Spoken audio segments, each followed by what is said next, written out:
The digital patient is a really exciting vision. The idea that patients, clinicians can sit together and look at the future possibilities for better health experience for individual patients.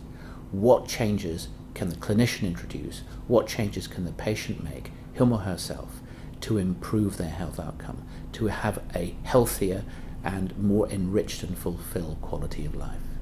The digital patient will help us to have that window on the possibility of the future and help guide clinicians and patients to make the wisest possible decisions.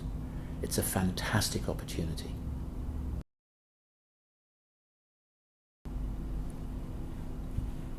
DISCIPULUS is focusing on a set of new technologies, mathematical modelling, simulations and projections that can use health data to anticipate what might be the healthcare situation, the treatment effectiveness and outcomes of different scenarios of treatment.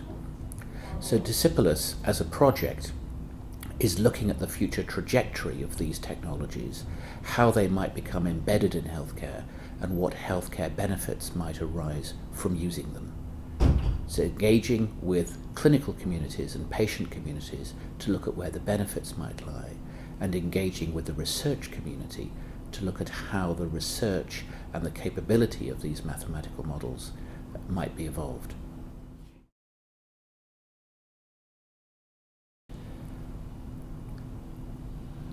A lot of our healthcare decisions, clinical treatment decisions, lifestyle intervention decisions, are based on an understanding of what has happened to patients in the past who've had those kind of interventions, made those kind of changes.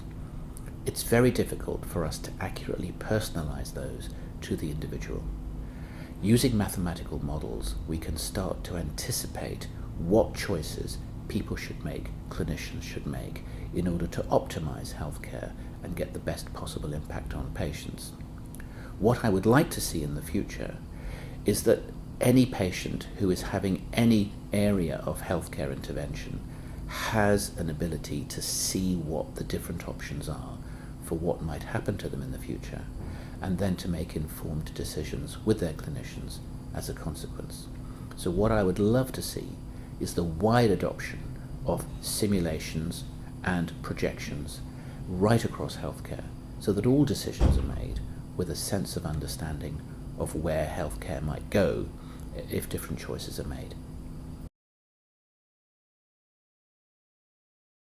Well, a lot of healthcare lifestyle and preventive measures are anchored in general practice as opposed to hospital care. So GPs are at the forefront of the engagement that patients have with decisions they make about lifestyle, about prevention, examples being counselling patients to stop smoking, where perhaps we would argue that we don't need any guidance as to which patients should stop smoking or not. They should all stop smoking. But who should take drugs to lower their cholesterol? For whom is it most important to do what level of exercise in order to prevent cardiovascular disease? These are areas where we're presently using very crude population metrics to guide us as to what to advise.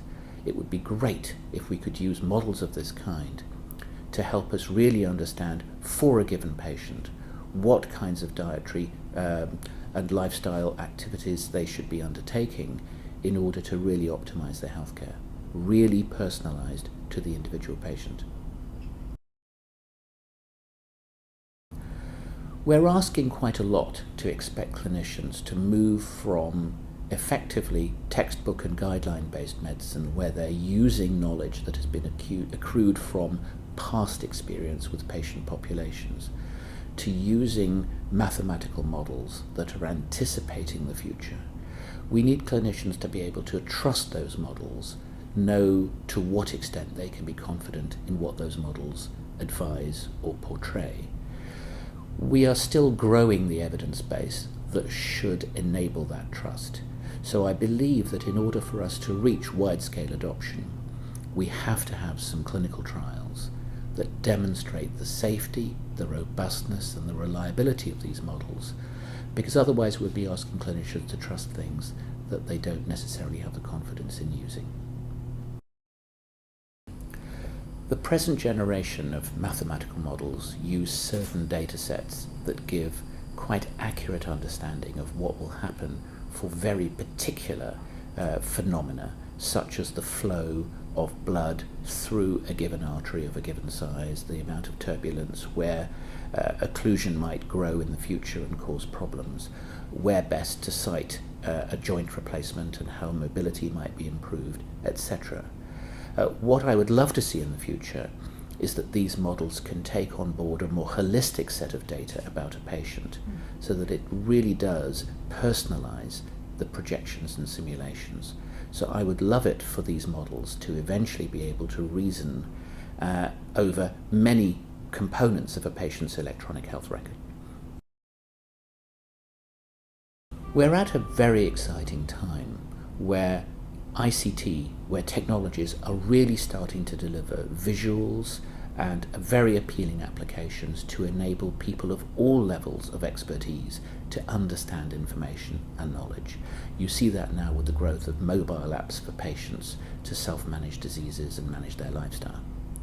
What we need for the digital patient agenda is to develop similarly appealing, intuitive applications that help people to work out for themselves as patients, but also to help clinicians to share with patients the decisions about what will be the outcome of different treatment choices. They need graphical, they need touchscreen, they need symbols and icons, charts, graphs, anatomical diagrams, all sorts of exciting and visually appealing ways of conveying to patients risks and opportunities. We know that if you just give people statistical probabilities of things happening to them, it doesn't feel very real. So we have to invent smart visuals to communicate to patients what we're discovering through the mathematical models in order to make them well aware of the choices they can make. There are a lot of different sectors in the ICT industry that need to come together to make this a success. There is clearly the electronic health record and interoperability groups who need to enable the mathematical models to reason on longitudinal, integrated patient records so that a holistic patient perspective is taken on board when models make their recommendations. We also need graphical user interface architects to design ways of masking the complexity of the maths so that people can actually see the projections and simulations in easy to digest, visually appealing ways. When we're developing mathematical models and validating them, a lot of the data that needs to be used has to be de-identified because it's being used inside a research community. And I believe that we have now very good de-identification techniques for those kinds of data, and that therefore we can start to grow the enrichment of these models in trustworthy ways. When it comes to presenting the results of a mathematical model to a given patient, we're no longer in a situation where confidentiality is such an issue because the patient is looking at his or her own data alongside a clinician or a small clinical team with whom they already have a trust relationship. One of the greatest challenges that will impact on the success of the digital patient mission is the quality of the underlying electronic health records. EHR systems are gradually being adopted across hospital and general practice, and the quality of the information in them is gradually going up. But still, data entry is considered by many clinicians to be cumbersome, frustrating, and therefore they only sometimes document the minimum information they need, whereas the mathematical models may need richer, more complete information on which to deliver their projections. Therefore, we do have a need, I think, to convince the clinical community that investing their time in good quality clinical documentation will deliver dividends. Those dividends can come through simulations as one example, but we have a job to do to help clinicians to see that value and therefore invest that time. Many of the models developed that will underpin the digital patient have been developed as single body system models. That is, that there may be a model that deals with the placement of heart valves inside the heart. There may be models that deal with joints, models that deal with renal function, but these are often very isolated models. What we badly need is to look at how models interact with each other, just as we know these body organs interact with each other in a real person. So that's an area of further research which is actually not about funding individual teams to carry on in-depth analysis of the fields they know best, but actually research to encourage teams to work together and start to look at the integration of their models so that we end up with something that we can genuinely call a digital patient.